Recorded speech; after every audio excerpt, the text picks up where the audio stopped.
ሰላም ጤና ይስጥልኝ ኢትዮጵያና ይህን ቪዲዮ የምትከታተሉ በሙሉ እስራኤል 8000 የሚጠጉ ኢትዮጵያንን ዲፖርት ለማድረግ ወይም ከሀገሯ ለማባረር ፕሮሰስ መጀመሯን አስታወቀች። US authorities have deported an Ethiopian national after immigration investigators determined that his online activity supported the Fano, an armed militia fighting against the Ethiopian government forces.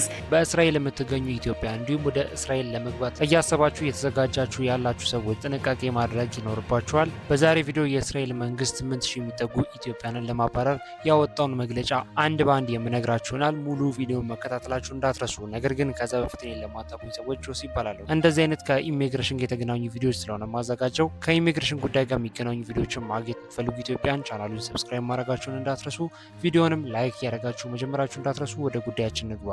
US authorities have deported an Ethiopian national after immigration investigators determined that his online activity supported the Fano, an armed militia fighting against the Ethiopian government forces, posted messages calling for violence against Tigrayans and advocating ethnic persecution.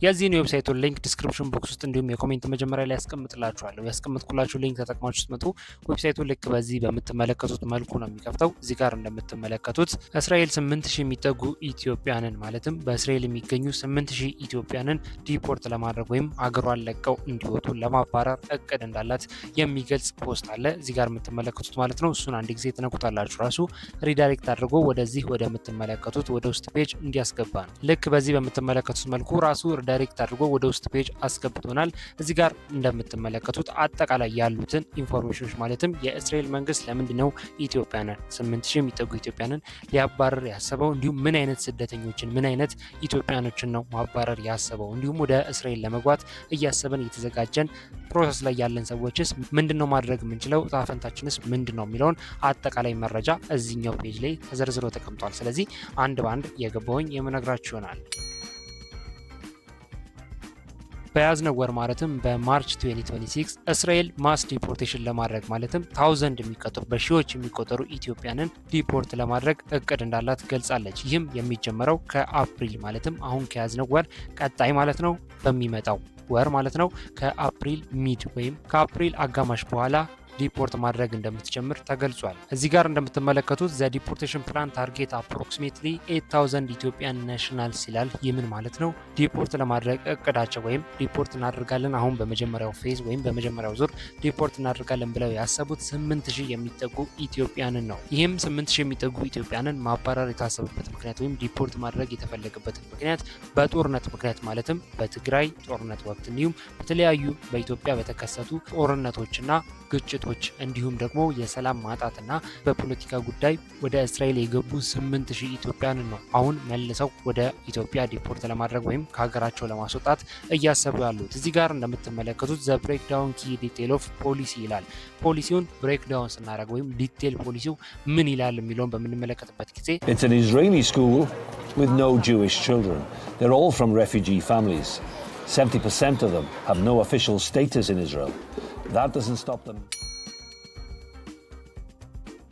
ራሱ የእስራኤል ገቨርንመንት ፕላን አውትላይን ተደርጎ እዚህ ጋር እንደምትመለከቱት ተቀምጧል። እዚህ ጋር እንደምትመለከቱትም ገቨርንመንቱ ማለትም የእስራኤል ገቨርንመንት ታርጌት ያደረጋቸው ኢንዲቪጁዋል ሲንግል ሜኖችን ወይም ወንዶችን ሆኖ ነገር ግን ሰርጎ ገብ የሆኑ እንዲሁም ኢኮኖሚክ ዲፔንደንት የሆኑ በኢኮኖሚ ራሳቸውን ያልቻሉና አምልጠው ማለትም ያለ ህጋዊ መንገድ ወደ እስራኤል የገቡ ስደተኞችን ታርጌት እንደሚያደርግ እንዲሁም ደግሞ በአሳይለም ሁኔታ ላይ ወይም አሳይለም ሲክ እያደረጉ የሚገኙ ኢትዮጵያን ወንዶችም ሆኑ ሴቶችን ታርጌት እንዳደረጉ ገልጸዋል። እዚህ ጋር እንደምትመለከቱትም አኮርዲንግ ቱ እስራኤል አውቶሪቲስ ይላል ወይም ደግሞ የእስራኤል አውቶሪቲዎች እንደተናገሩት ማለት ነው በዲፖርቴሽን ውስጥ ውመን ወይም ሴቶች፣ ህፃናት እንዲሁም ቤተሰቦቻቸው እንደሚኖሩ ማለትም ሁሉም አይነት ፋሚሊ እንደሚኖር ተገልጿል።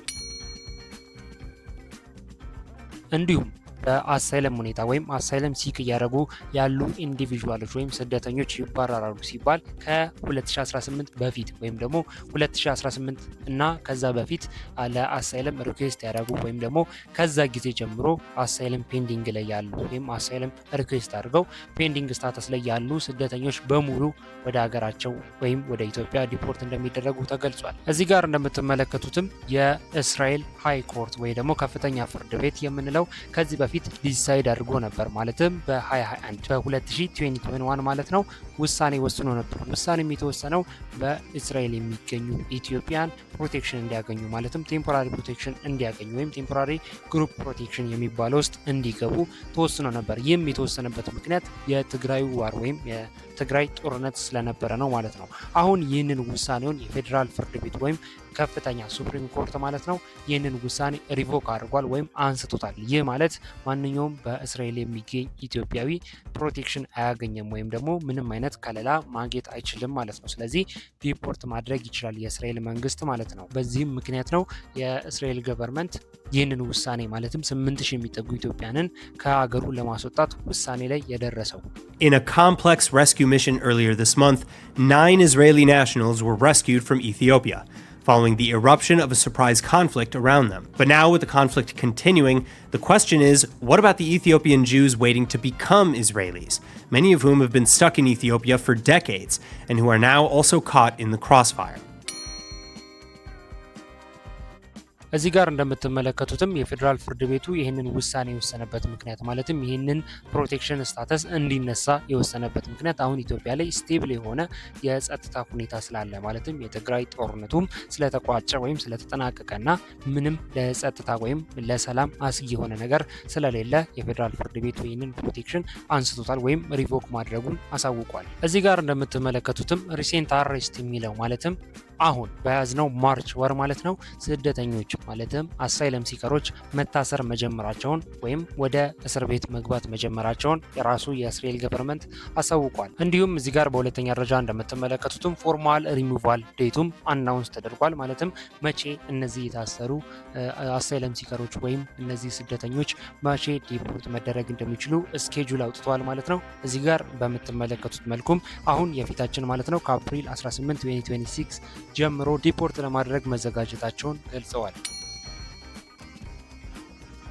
ስለዚህ የዛሬ ቪዲዮ ይሄን ይመስል ነበር። የእስራኤል ገቨርንመንት ወይም የእስራኤል መንግስት 8000 የሚጠጉ ኢትዮጵያንን ማባረር ያሰበበት እንዲሁም እቅዱን አናውንስ ያደረገበት መግለጫ ይህንን ይመስላል። ምን አይነት ኢትዮጵያኖች ወይም ምን አይነት ስታተስ ውስጥ ያሉ ኢትዮጵያኖች ናቸው ዲፖርት የሚደረጉት፣ እንዲሁም መቼ ነው ዲፖርት የሚደረጉት፣ አሁንስ ምንድነው እየተደረገ ያለው የሚለውን አጠቃላይ ኢንፎርሜሽን በአጭሩና በግልጽ ሼር እንዳረኳችሁ ተስፋ አድርጋለሁ። ሀሳብ አስተያየት፣ እንዲሁም ጥያቄያችሁን ኮሜንት ላይ ጻፉልኝ። እንዲሁም ለዚህ ቻናል አዲስ የሆናችሁ ሰዎች ሁላችሁም ቻናሉን ሰብስክራይብ ማድረጋችሁ እንዳትረሱ። ቪዲዮንም ምን ያህል እንደወደዳችሁት እንደተመቻችሁ ላይክ ያደረጋችሁ ሰብኩኝ። ምክንያቱም ላይክ ባደረጋችሁ ቁጥር ምን ያህል ቪዲዮ እየወደዳችሁት እየተመቻችሁ እንደሆነ ስለምረዳ በርካታ ቪዲዮችን እንዳዘጋጅላችሁ ይረዳኛል። ስለዚህ ቪዲዮን ምን ያህል እንደወደዳችሁት ላይክ ያደረጋችሁ ሰብኩኝ።